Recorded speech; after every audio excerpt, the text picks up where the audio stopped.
So welcome to week 9, and today what we're going to be doing is we're going to focus on a few different topics. We're going to look at sampling and then doing some testing work. There we go. And how we actually go about generating audit evidence substantively and also based on controls. So we had some people send some information. I asked for some information from some students, and we had some volunteers send some case information in that we're actually going to use in our classes today. So we're going to start with sampling, and sampling is really important because this is how the majority of our audit decisions are made. So sampling is from one of our ASAs, and it's from ASA 530. And it says, for the purposes of the auditing standards, so when you look at ASA 530 actually says that sampling means the application of audit procedures to less than 100% of items. Okay, so that means that we're not going to test everything, and this is why our audit is not a guarantee. It's because we can't test everything in the audit. So we're going to test a sample of units, and we're going to use that sample to provide the auditor with a reasonable basis upon which they can draw their conclusions about the entire population. And they say that the population is the entire set of data. All right. So for example, let's say that we have, here are all our sales transactions. Right. We need to make a conclusion about all of our journal entries. But if this is 5 million transactions, that's going to be a lot to look through, right? I don't want to see some poor graduate or vacation audit student. They're checking through 5,000 sales. So instead, we're going to select a sample of transactions, and we're going to make decisions or conclusions based on those samples. So how do you draw a conclusion based on a sample? All right, so I'm going to use the second row here of students. All right, and what I'm going to do, I'm just going to take a picture of my second row. Oh, and they're looking down because they don't want to be in the photo. That's all right. You can be famous. Okay, so my second row is these three people. Oops, don't want to draw a line through your head. These students here. Okay, so based on my sample in the second row, all right, I could make some conclusions. I could make some conclusions about the types of students that are in our class. So, according to this, and looking at our picture, let me just zoom in. We've got one person who's wearing glasses. So theoretically, if I drew a conclusion based on my sample of 3 students, which is 1% of the entire population, 33% of auditing students should wear glasses. Okay? Now, everybody has dark hair in the first row. So I could draw a conclusion based on my sample that 100% of people in auditing should have dark hair. And I can see that's not the case, because I can see 1, 2, 3, 4 people. 5 who don't have dark hair. All right, what footwear are we all wearing today? Sneakers. Okay, so 100% of people should be wearing sneakers. Who's not wearing sneakers? A few people. All right, and we have one person who has the most awesome pair of gold shoes on, gold sneakers on I've ever seen. It's very bling, very auditor-like. So theoretically, a third of us should be wearing gold sneakers. All right. So when we actually go to draw conclusions, we draw conclusions by looking at our sample and then saying, okay, for everybody else in the population, is that correct? Now there's a risk of doing this, and the risk that I demonstrated, and according to this, 2/3 of students should be female and 1/3 should be male. 1/3 of students should have a beard. I'm pretty sure that's going to be hard. So, unless it was Movember. If it's Movember, maybe we'd have a better chance of 1/3 of the students having a beard of some sort.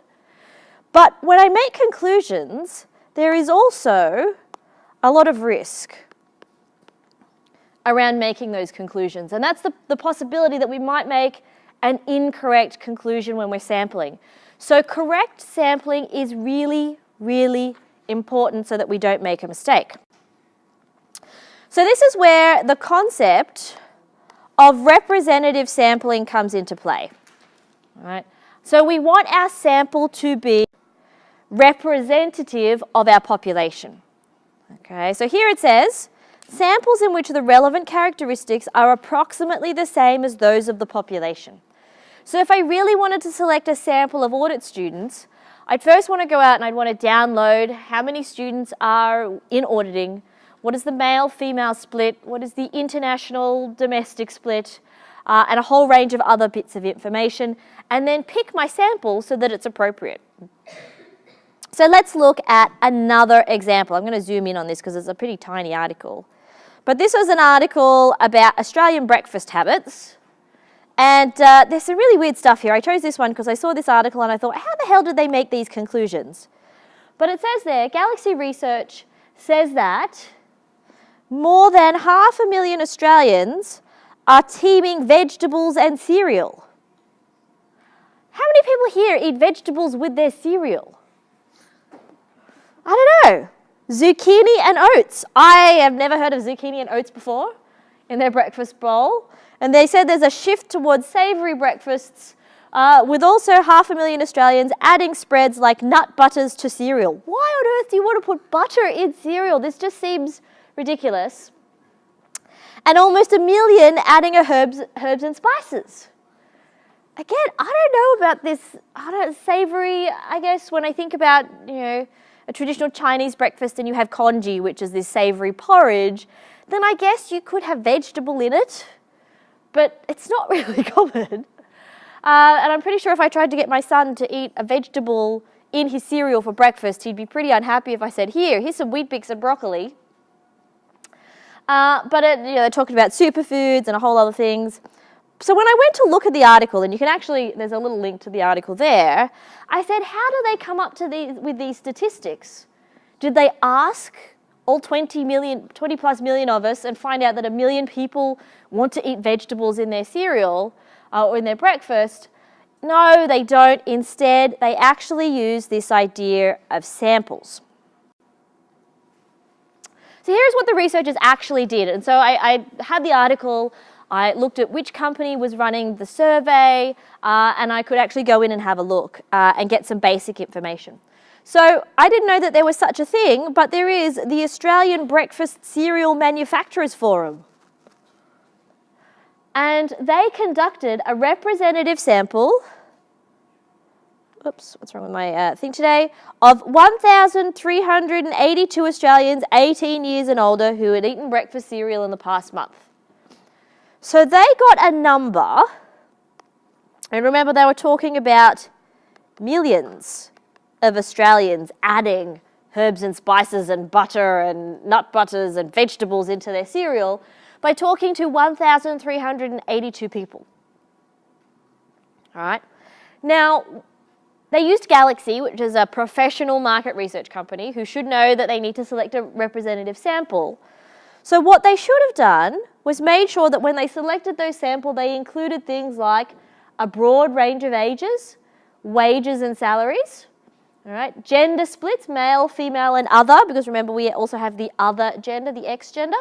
Location, I'm pretty sure, I don't know whether this is like a hipster thing to eat zucchini and oats, or whether you see, miners out in Mount Isa and Karratha and other places eating healthy hipster breakfasts. Education levels, perhaps it's an ethnic background thing. I don't know if there are any particular cultural backgrounds where vegetables might be more prevalent in breakfast than others. And then even perhaps something like working status, so that we've got a good sample of people. So this idea about representative sampling is going to apply to us in auditing, because we need to make sure that the samples of transactions we choose are similar in characteristics. All right, so you don't want to pick just the biggest customers or the smallest customers or the average size. You want to get a good mix of. So what are the risks associated with sampling? And these are the risks associated with not testing every single transaction. The first risk is one that we call non-sampling risk. And so non-sampling risk is that the test doesn't reveal existing deviations in the sample. Okay, so that means that I look at my sample of transactions. So I've got all my little samples here. Let me change my pen color. So I've got my samples. Those are my individual transactions, and I'm checking them to make sure that they're correct. And here I've had an error, but I didn't actually find it. So non-sampling risk is this human error risk that I might be hungover, I could be really stressed out, I've got an assessment to do, and I'm working part-time, and I just haven't done my audit task correctly. So that's non-sampling risk. The other type of risk that is faced by people or by auditors is something called sample risk. And sampling risk is when our sample is not representative of the population. I've picked my sample and I've made my conclusions like I did based on the first row of students. That was not appropriate, okay? And so there, I've come to the wrong conclusion. And that usually happens if you have your sample. Let's say I draw my sample again, and I've selected my transactions, and for some reason, there are still errors that remain undetected, okay? And that may be because I haven't selected my sample carefully. So we're going to learn about the types of things we need to consider to make sure that we get an appropriate sample.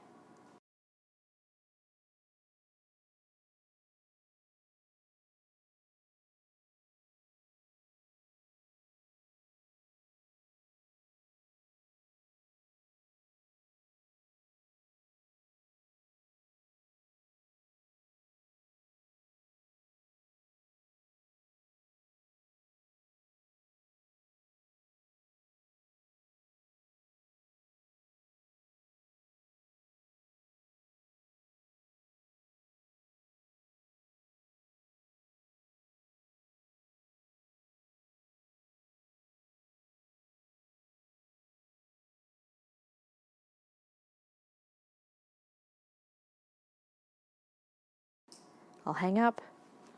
Didn't know I could receive phone calls on my iPad. All right. So in the case of a test of controls, I'll zoom this in a bit. Hang on, so I'll make it a bit bigger for us. All right. In the case of a test of controls, controls are more effective than they actually are. So when I say more effective than they actually are, I actually might mean that I say control risk is low when in fact it should be medium. Okay? So in that instance, I'm going to have the wrong level of detection risk, and I'm going to end up doing not enough substantive testing.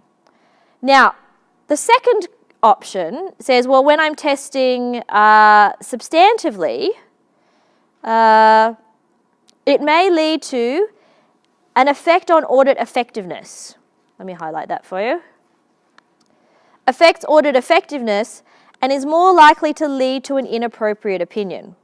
All right? So, if I say controls are low when in fact they should be medium, I'm not going to do enough substantive testing. If I'm substantively testing here, I might say that an account is actually true and fair when in fact there is an error. Okay, so I say, look, sales is correct when there's actually been an error I haven't detected. Now, in this instance, when I've given an inappropriate audit opinion, there's also the issue that I'm going to increase my legal liability.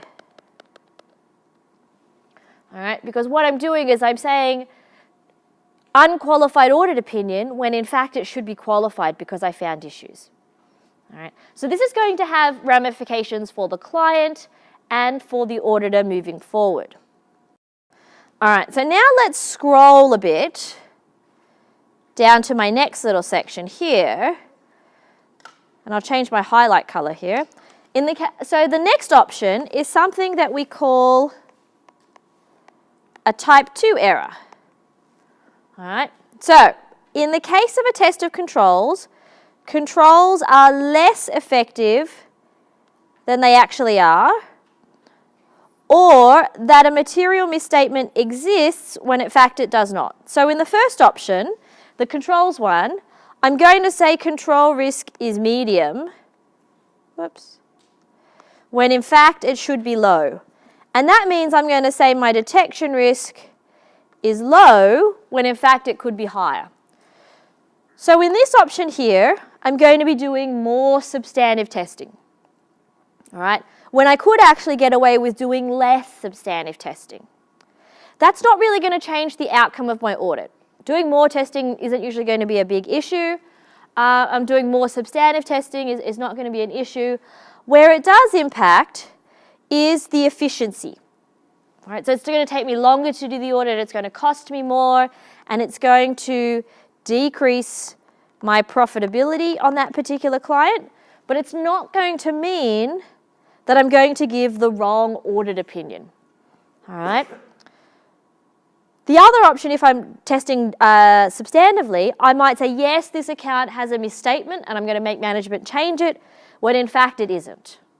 Okay. Now, out of these two, out of type 1 and type 2 errors, which one do you think auditors should be more concerned about? Type 1 or type 2? 1. Yeah. So we need to be worried more about these because these are the ones that are going to expose us to legal liability. These ones are going to make us take longer on the audit and decrease our profit. But I'd rather take a smaller amount of profit than be sued for a really significant amount of money. So that's going to be something important for auditors to consider. Oh, well, I've already delved into type 1 and type 2 errors on the previous slide. I thought I'd do it over here. It's all right. Okay, so now we're going to get into different types of sampling, and we're going to look at statistical and non-statistical sampling.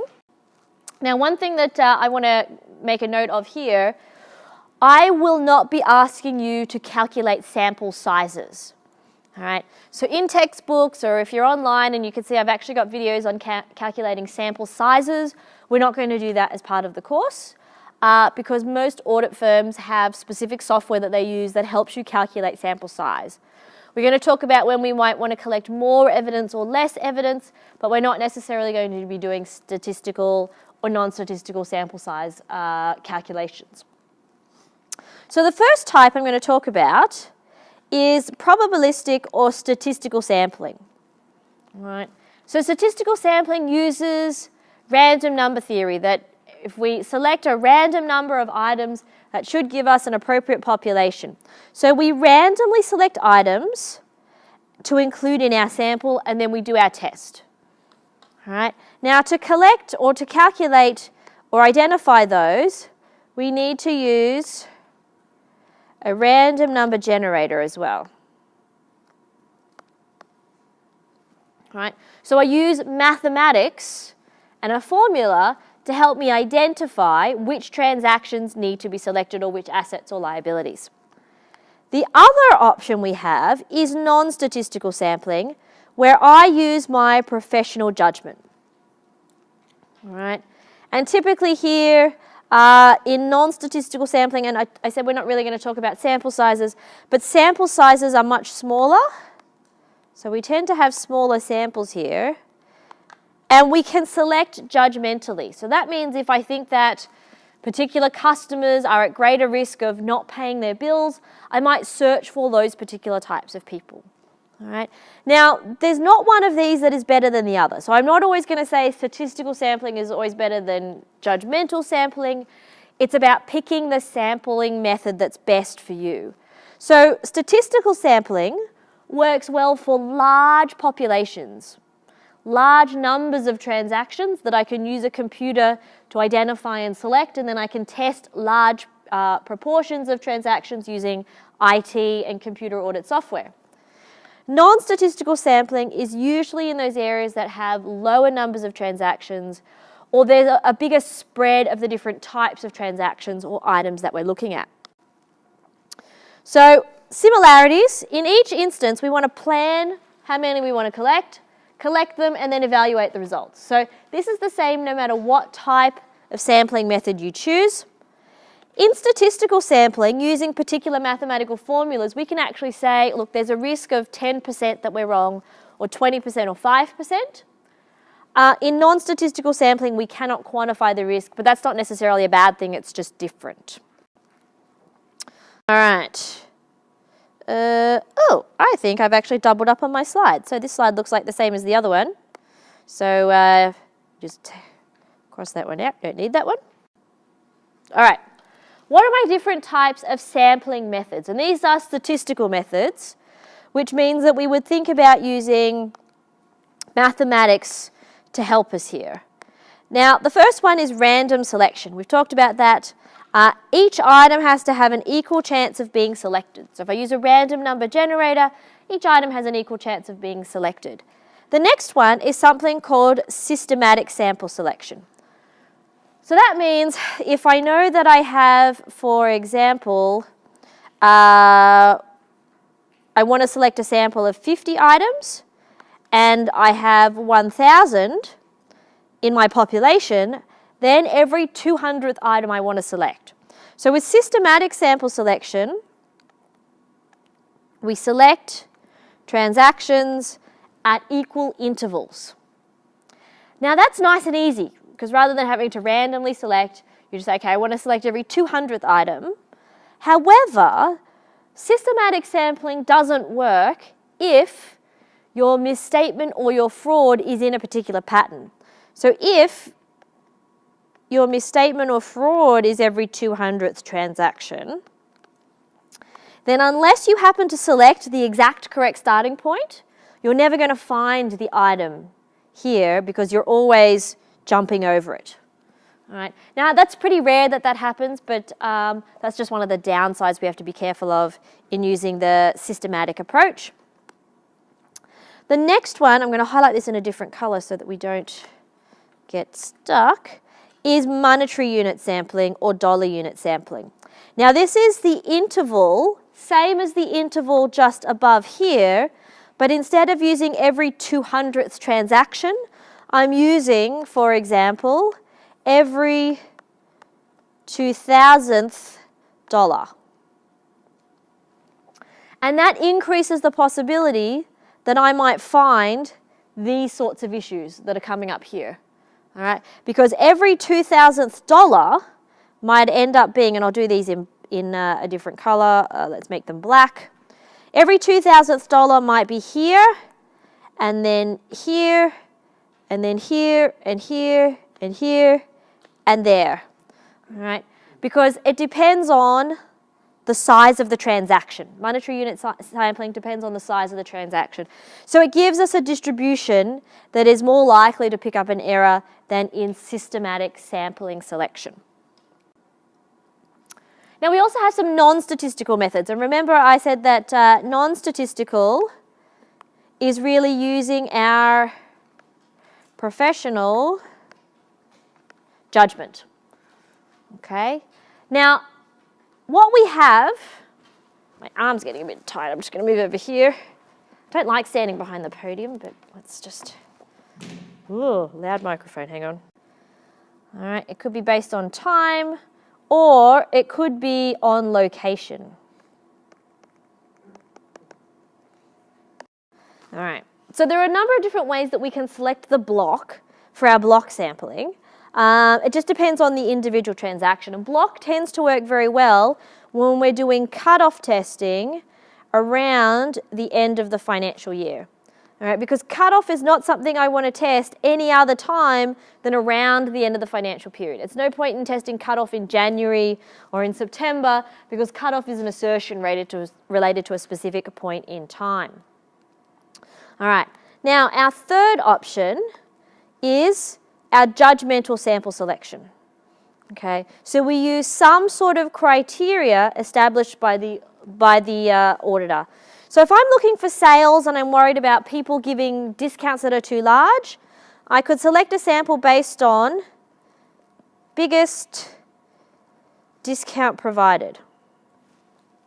Oops, let me move that up a bit so we can see that. So I could do it based on the biggest discount provided. I could do it based on the days outstanding for accounts receivable. All right. If I'm looking at property, plant and equipment and I want to look at valuation, I might do it based on newest PPE that's been purchased. So there are a couple of different options in terms of how we might select judgmentally. I might even select judgmentally based on internal control weaknesses. If I know a control was broken with a particular, or has a problem with particular types of transactions, I can then judgmentally select based on that. And there's nothing wrong with doing this. So there's nothing wrong with using a judgmental selection method. All right, it's what is the objective or the assertion that I'm trying to test? Does it best fit block or judgmental or haphazard, or is it a really large population and instead I want to go with something statistical like random? All right. Now I can also do something called stratification, and this is a word you probably haven't heard before, but stratification purely means that I'm going to divide my population into smaller groups. It's not a sampling method, but it's a way to break up a population. So the most common one is accounts receivable, stratified by days overdue. So we'll say, okay, 0 to 30 days, 31 to 60, 60 to 90, 90 plus. Now out of these 4 groups, which group is most likely to need provisions for doubtful debts? The first one or the last one? The last one. All right, so if I'm searching for provisions for doubtful debts, not doubtful dads. If I'm looking for provision for doubtful debts, then what I'm better off doing is searching here in that particular group. All right, and I'm better off looking for a bigger sample here than over here. If I'm just checking normal existence and valuation, then I want to check all of them. Okay, so this is about knowing the procedure, knowing the assertion so that you can make the choice on your sample. All right, so we select samples. Number 1, design the test. This is probably the hardest part, coming up with a test to test the control or substantively. Number 2, identify the population. Now, once you've designed the test, knowing the population is really easy because it'll actually be in the test that you describe. Select the sample and know what sampling method. Perform the audit procedure, and really what you're doing there is you're collecting evidence. All right, and then you need to evaluate the results. And so the results are going to tell you something. Are there any errors to investigate?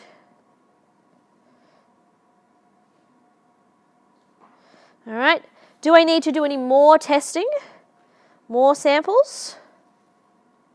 Whoops, hang on a second. More samples? Or can we make a conclusion about the account? All right, so when I'm evaluating, usually those are the sorts of decisions I need to make. If I find errors, I should go off and investigate further. Just like I found some instances of plagiarism, and I thought, oh, this doesn't look right. And then that caused me to investigate. I went away and I transcribed a couple of interviews. I found more errors, more plagiarism. So I went and collected a bigger sample. And then I found more plagiarism. So then I said, screw this, I'm not going to sample anymore. I'm going to test the entire population because the risk was too great. And then, hopefully by the end of tomorrow, we'll have our conclusions about how many students have plagiarized and then how many we need to prosecute and then release the results. And then I can make my conclusion. So the steps in sampling are pretty straightforward. It doesn't matter whether you're testing controls or substantive testing. So now we need to differentiate between the different types of tests and what you might do in different situations. So when I'm looking or I'm testing internal controls, what I'm looking for is I am looking for something called deviations. Okay, now deviations are when the control does not work, a control failure. All right, and every time it fails, it creates a deviation. I set myself a tolerable deviation rate. That's sort of like the materiality for control. So I'm saying, okay, well, I want the control to make sure it's working the entire year, but maybe I'll accept if the control isn't working 10 times. 10 times the control doesn't work, that's not a big issue, but if it's more than 10, I might want to know that it's a serious problem. So I go away and I test my controls, and I calculate how many actual deviations. So let's say I go away and I collect and I find 2 deviations out of 100 transactions. And that means that 2% of the time, the control doesn't work. I have to decide, well, is that acceptable? Is that within my tolerable deviation rate? So my tolerable rate was 10, so I think that that's okay. And then I have to decide, well, look, is this a one-off or a systematic issue? Oh, look, these 2 errors were when someone was on holidays, but they've been back, it's okay. Or is it part of something bigger? So I have to decide whether I collect another sample and reperform the test. And if I have too many actual control deviations above what I think is tolerable, then I'm going to need to adjust my control risk. Now let's say that control risk started out low. So control risk was low and I found lots of errors. What happens to control risk? Up or down? Up. All right, so say I change my control risk to high. What happens to detection risk? It goes down to something like low, and then my strategy will now involve more substantive audit testing. All right. So this is why I always test controls first as well, because they have a flow-on effect to what I do later. All right, what about when we're doing substantive testing? I'm looking for dollar value errors. Okay, so while in the controls testing, I'm looking for when controls don't work or deviations. Here I'm looking for real dollar value errors. I have a tolerable level of misstatement, which is like my materiality for a particular account.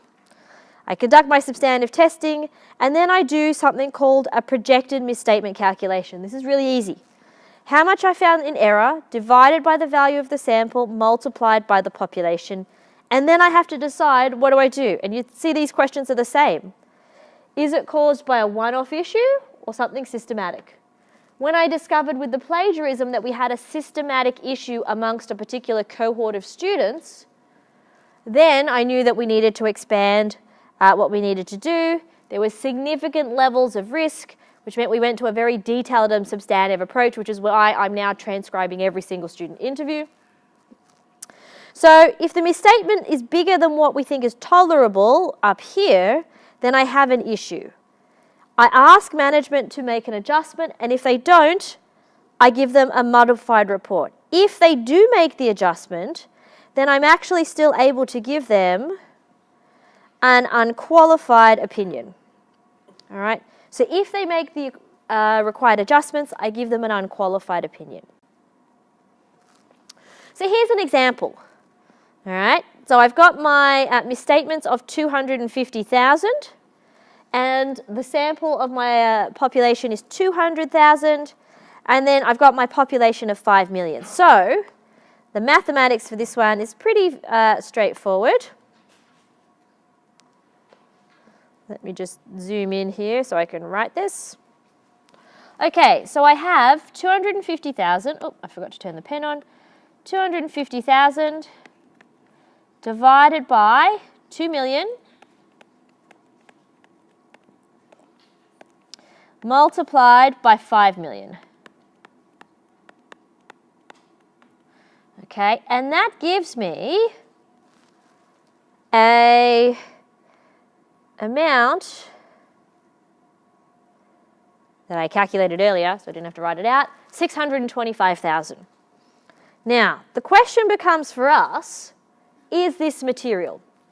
So I'm going to give you 2 scenarios. What if I said materiality was 500,000? Oops, what's going on here? 500,000. If my materiality is 500,000, do we have an issue?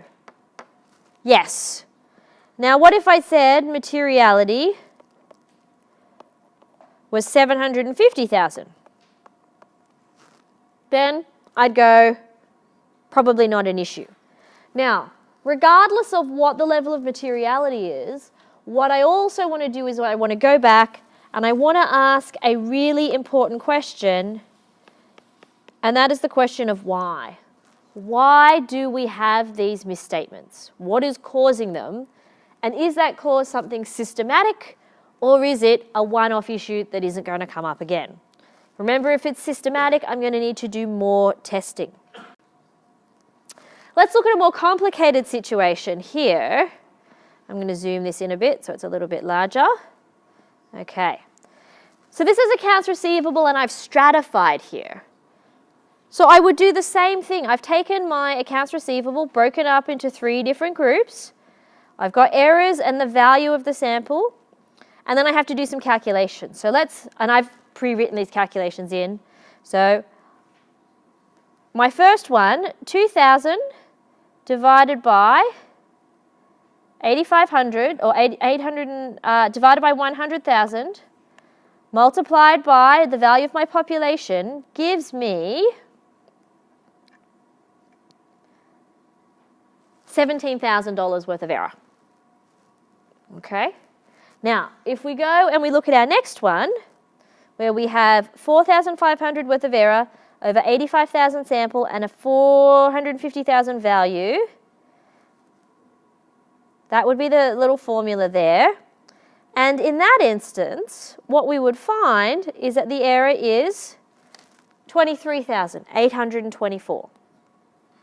All right. And our very last one, 61 days. What do you notice about the 61 days? What do you notice about these two? I've tested the entire value of the population, of the subgroup. All right. So theoretically, if we're doing the maths properly, then what we do is we just get rid of those thousands because it's the same. And our amount there is 3,000. So if I wanted to go through and calculate our total, if I add all those up, I end up with an error of $43,824. Now you might be asking, why did I bother doing all these calculations in different little areas? Why didn't I just add all these up together, add these up, divide it by this, and then multiply it by this? And I'm about to show you why things may end up a little bit different. Okay. Let me move my slide over a bit more. All right. So let's say I'm actually going to try and calculate all of this. I need to move all of this over so that I've got a little bit more room. Okay. All right. So, if I take my sample and I add, I add all of my top line of numbers up, I get 9,500 in terms of errors, and my sample is 285,000. Now, if I add the value of the population together, I get 1.4 million. There, and then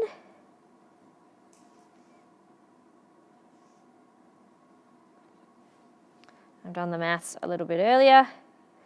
If I do that maths and I go, okay, 9,500 divided by 285 multiplied by 1.4 million, I end up with $46,667 in terms of my misstatement. Now that's not an issue if materiality is 40,000, because in both instances we're above the materiality, we've got a material misstatement. But what if my materiality was 45,000? Depending on my situation, I've got one set of numbers below, and I'd say, look, this is not an issue, and one set of numbers above.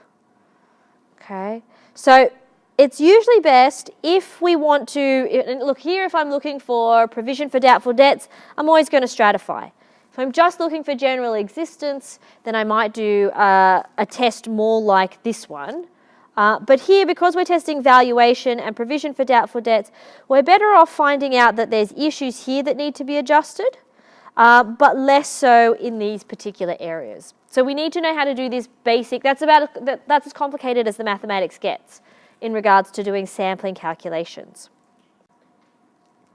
So what about different tests about when or where we need to select our sample from? For tests of controls, our controls need to be we need to make sure they're working over the entire year. So my population that I'm pulling from needs to be the entire year. However, when I'm testing balances like accounts receivable, I'm only looking at the year end because I'm only interested in the balance date. Then, if I'm going into transactions, I want to make sure they're the entire year. And when I'm doing analytical procedures, there is no sampling. And the reason that there is no sampling is because we are aggregating data. So we're adding it together and comparing it. We're not selecting individual transactions. So when we're doing analytical procedures, there is no sampling involved. So which sampling method do I use? The most commonly used method I mentioned earlier was haphazard, used by 95% of auditors in 95% of situations. The most appropriate type for testing across the whole year is something where I'm going to be collecting over the entire year. So we've got a couple of options there. You might want to use random, or you might want to use haphazard, or you could use systematic.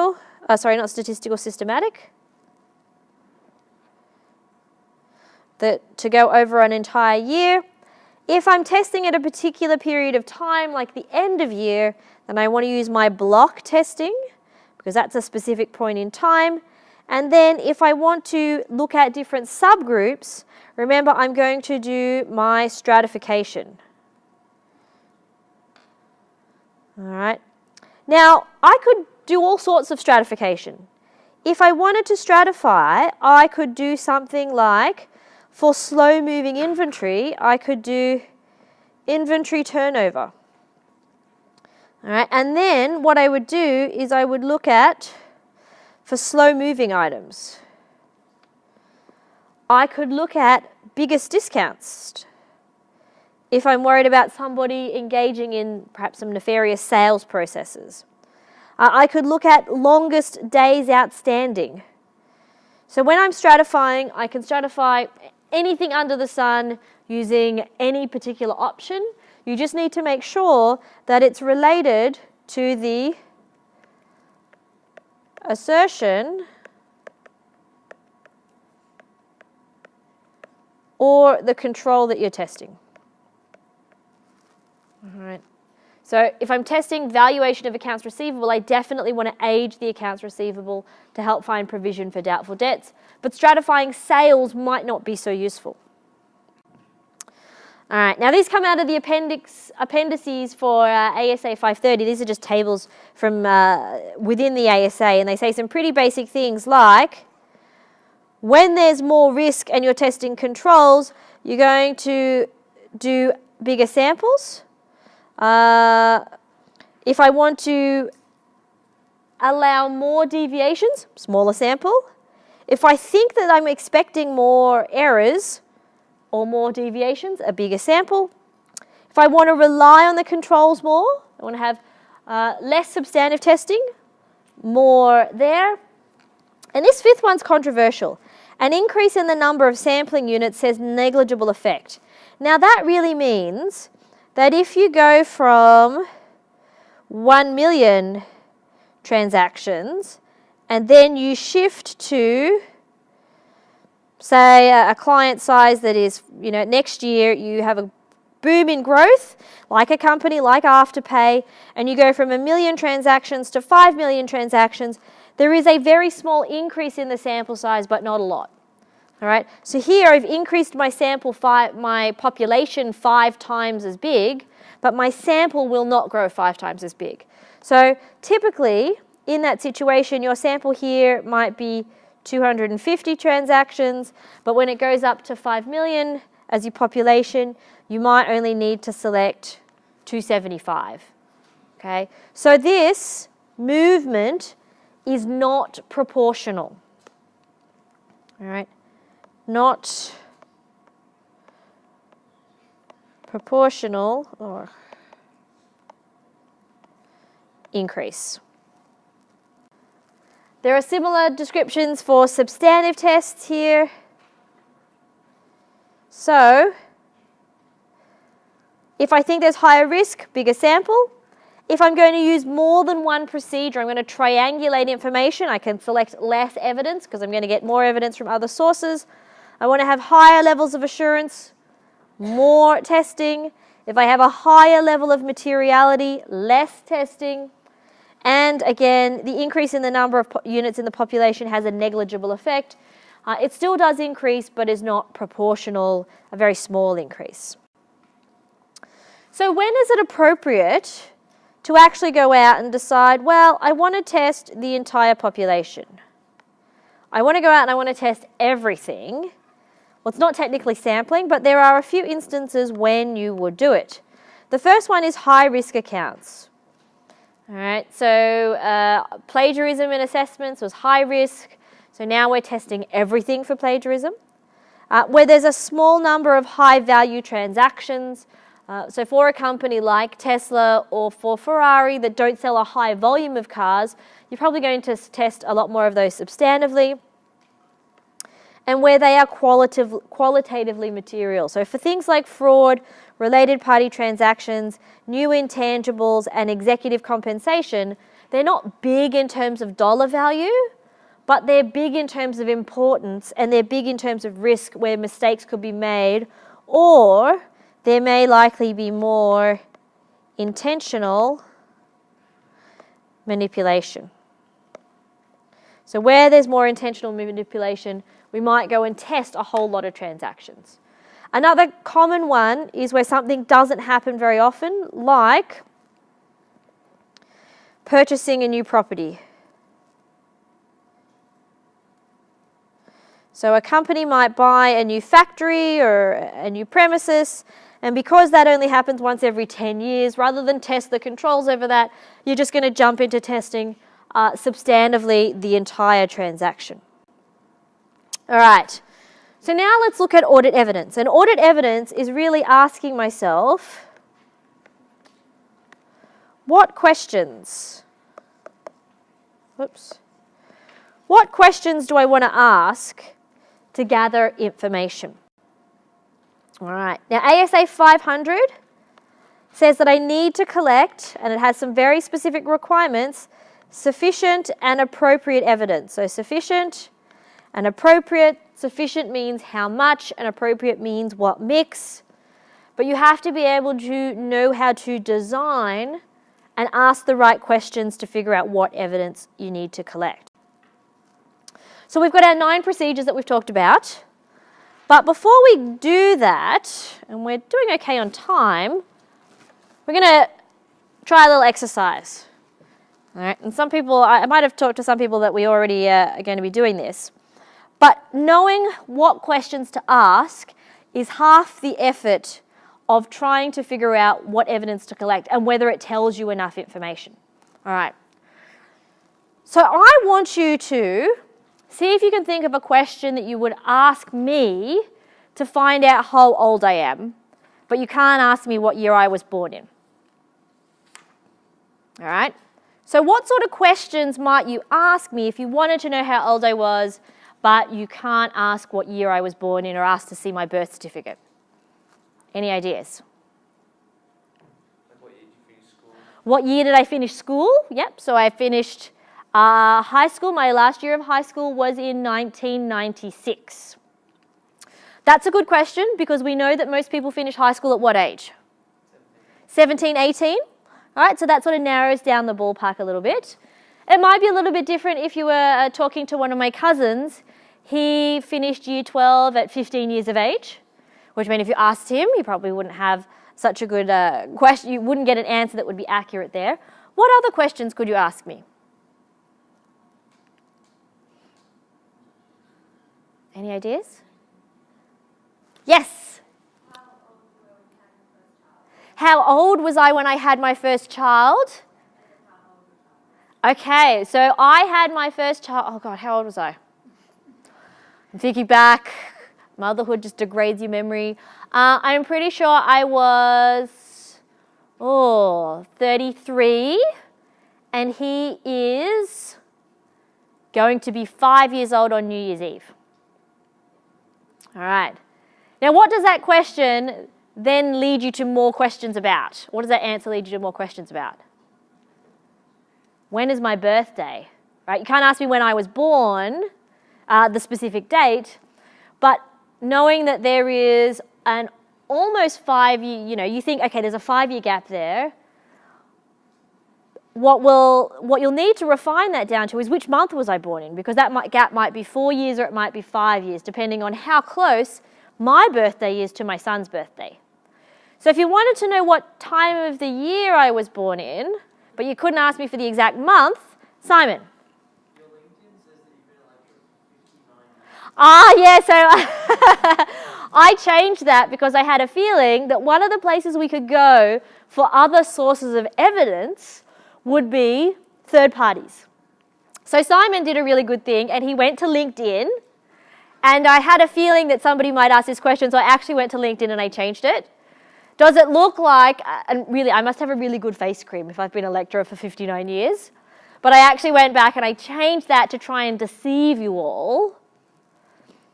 But what sort of questions might you ask if you want to find out what month my birthday is in? Any ideas? What season?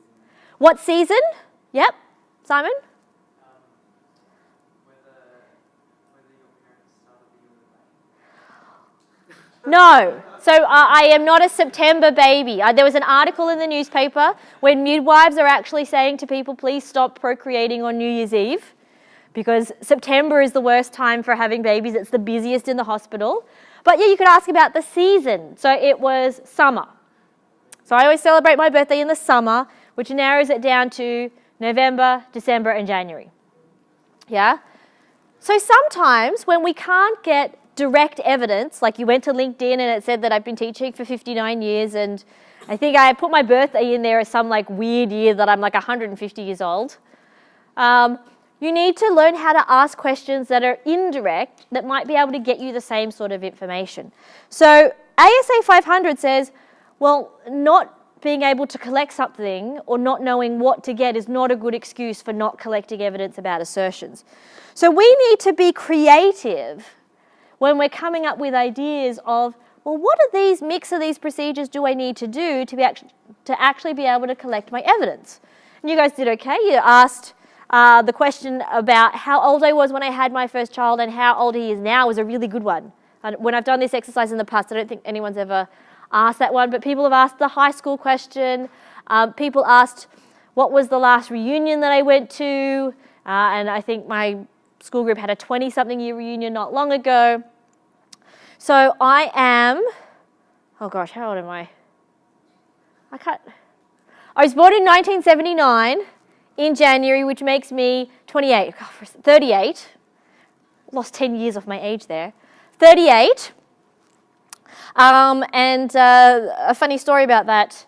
Has anybody ever had Nelson Marr for accounting B or for FSA? So Nelson is one of our other academics, and he's a former student of mine.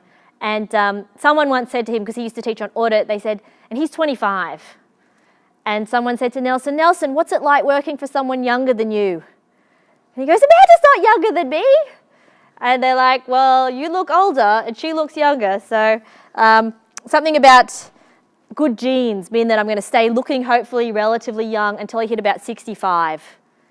There's a good cartoon about this, right? Asian old ladies, you like look about the same. I look pretty similar to my mum until she hit towards her late 60s, and then she just turned into a little old lady, little old wrinkled Chinese lady overnight. No amount of SK2 face cream, unfortunately, can slow the ravages of time. So I'm going to look pretty similar until I hit that age.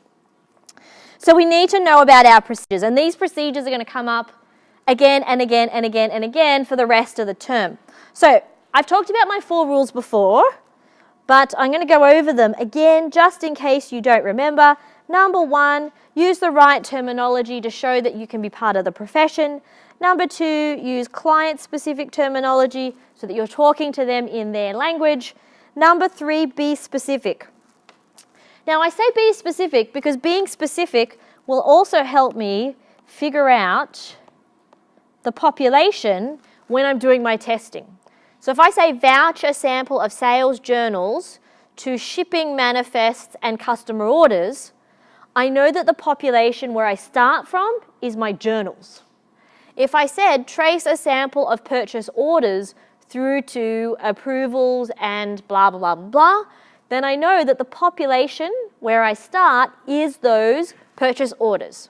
All right. Now, you only have one population.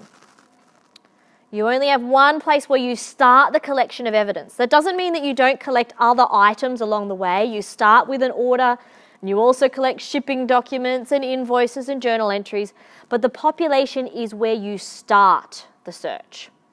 All right. And then number 4, make sure your procedure matches the assertion or the control. All right, so let's look at some examples. And we know about programs, and I've talked about how audit programs are fried rice.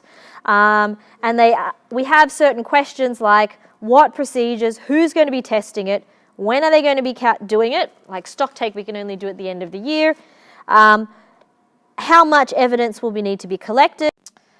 So as a reminder for our audit strategy, remember that we make the choice between substantive and control testing based on our level of detection risk.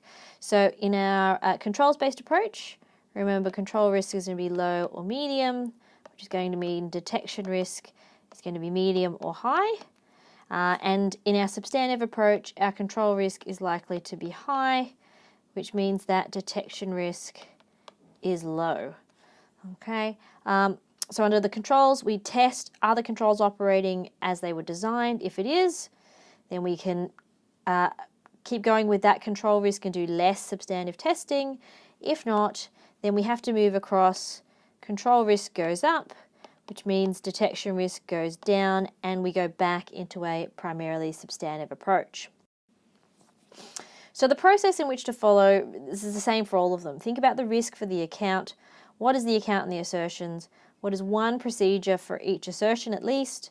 Make sure you know your population, which will come from designing detailed procedures, and think about what sampling method you're going to use before you execute and then make a decision about what to do next.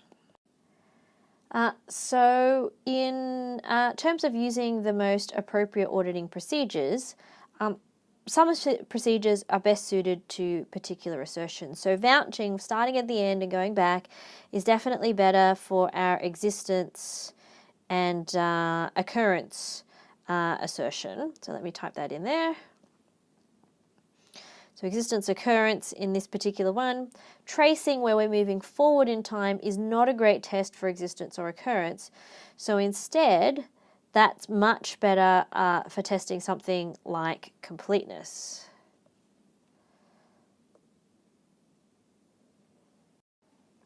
Now for our recalculation procedure, so because we're looking at the actual dollar value amount there, that's related to 2 specific assertions.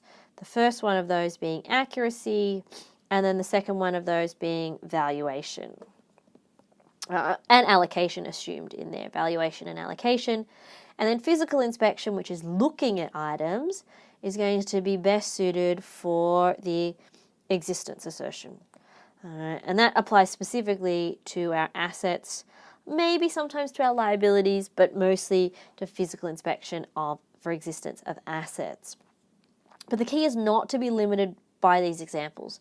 So to test existence or occurrence, we might use physical inspection, we could use vouching, we could use looking at documentation.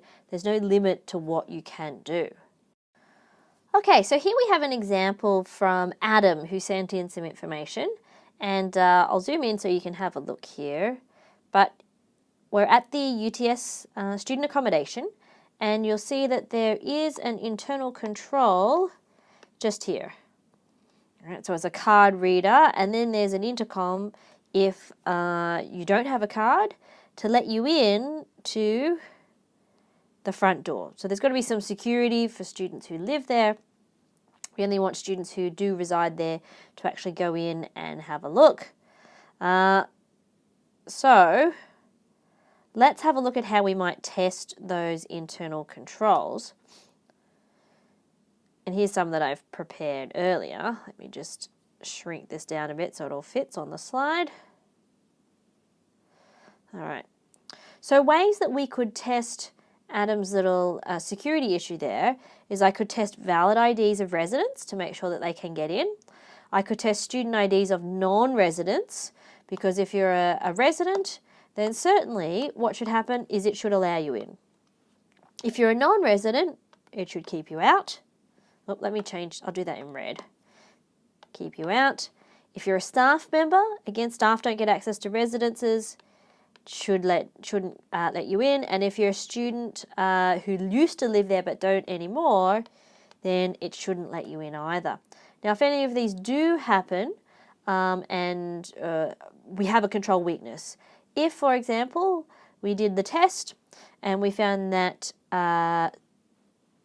former residents could get in, then what we have here is we certainly have a deviation, a weakness where things could go wrong. All right, so let's look at the second example here.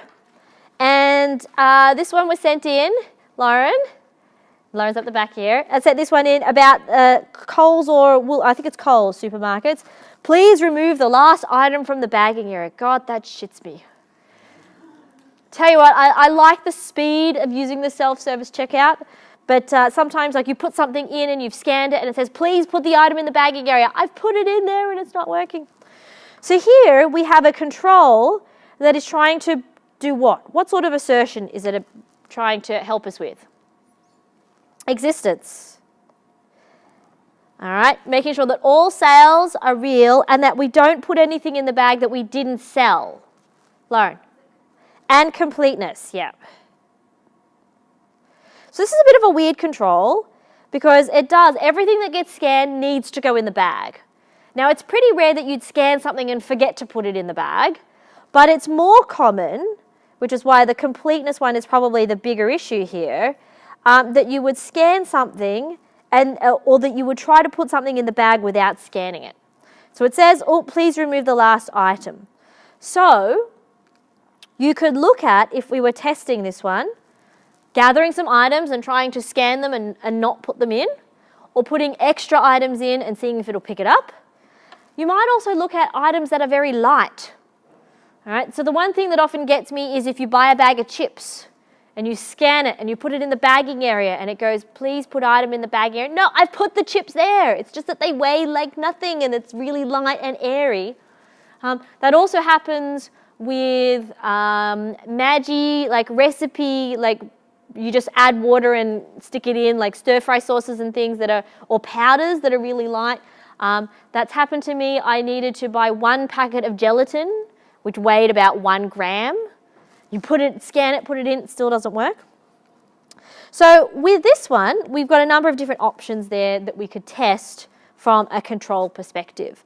But if you're out there, and look, no matter where you're going, who's been to the movies lately? Nobody? One person? Who's been to a bar or a pub or a club lately? People at the back are like, no, not me. And their friends are like, yes, you have. Okay. Who's been to buy groceries recently? Or to eat? Or to catch public transport, right? Everywhere you go, there are internal controls. So what I want you to think about for the rest of the term is when you're out and about, see if you can see some internal controls. All right? See if you can see something and go, oh, they're collecting cash at the door of the club for the entry fee. Control risk around the security of that cash, and we could have cash go missing, existence issue. So no matter where you are between now and the exam, I want you to think about internal controls. All right, so how are we doing on time? I don't have a watch. Can someone tell me what time it is? Quarter past. Okay, all right. So I will not have time for these, but what I will do is I will record these, and then they'll be in the actual lecture recording, in the video recording that you'll see.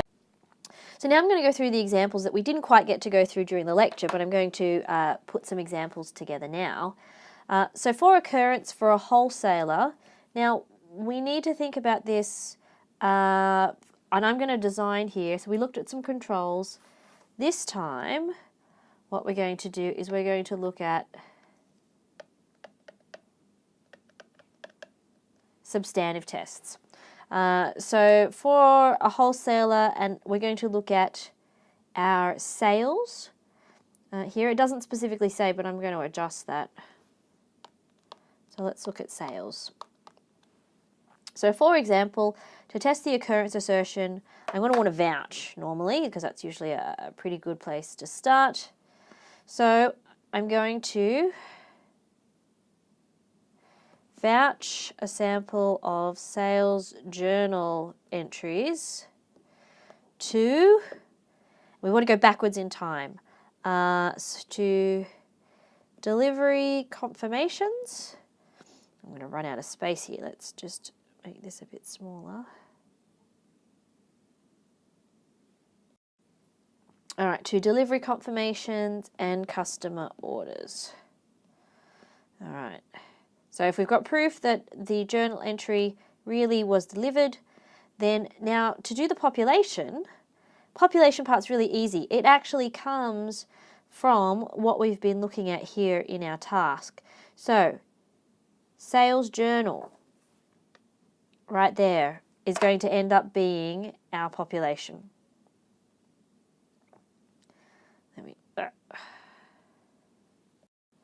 So sales journal, journal is going to be our population, and our sampling method here, we could choose something like haphazard if it's a small company, but I'm more likely to probably use a random instance there for occurrence. So now let's move on to the accuracy. And in accuracy, we probably want to do some recalculation. So recalculate a sample of sales journal entries using invoices and price list. Whoops, I can't spell price list. Okay, now again, really easy. Sales journal entries. So if I go up here, my sales journal is going to be one I want to use again. Put that down there. Now, what you might do is collect all these journals, do the vouching, and then do the recalculation on the same set of information. What you don't have to do, you don't have to go and select a new sample. You can use the existing sample here. And that means that this item, the haphazard random method, is one that you could use there as well. All right, so now let's look at completeness. In completeness, we want to do some tracing. So trace a sample of customer orders to shipping confirmations, invoices, and journals. I can't spell there, journals. All right, let's make that fit in this little box here.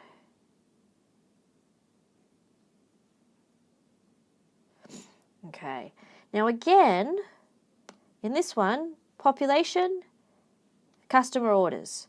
So as long as you've designed your procedure correctly, then determining what the population is never difficult. Now for our sampling method, again, we could still use the random, we could use haphazard,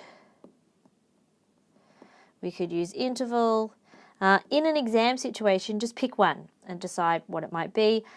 For a wholesaler, they probably have a large number of transactions, so let's go with the random. Okay, now cut-off test.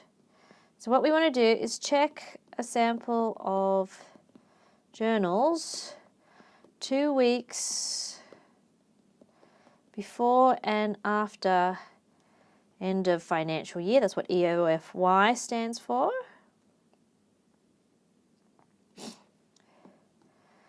And match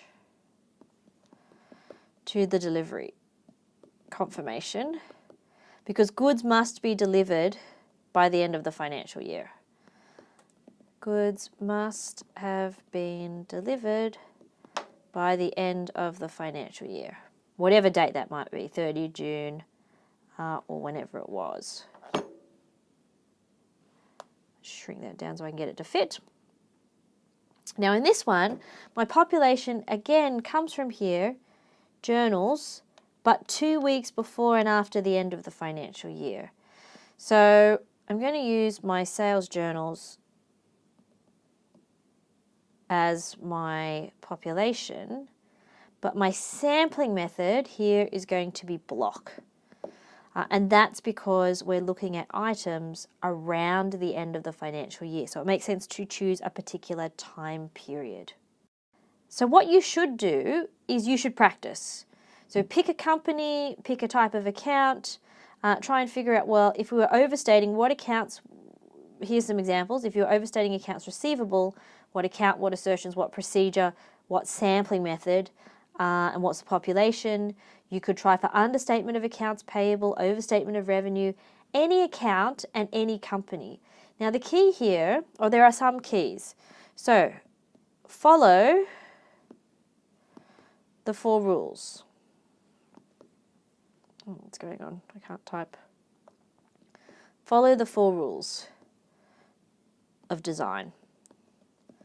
Okay, that's a really simple one that will make sure your procedures always have sufficient level of detail. So if you follow the 4 rules of design, that's really important. Now the other thing I want to remind you of is that it's not that it's practice makes perfect, it's perfect practice makes perfect. Okay, now that bit about perfect practice links back to making sure we do these designs. This is art and very different from most of the other things that you would have studied in the past. So because this is an art form, you need to practice and practice perfectly because we are creating. And it's hard to create on the fly in an exam if you've never had any experience before. So that's it for this week. Next week we move on to some practical examples. When you come to the lecture, I'm going to ask you to print out some materials, and I'll also bring some along as spares. But it's important next week because we're going to be doing some practical application that could come in handy.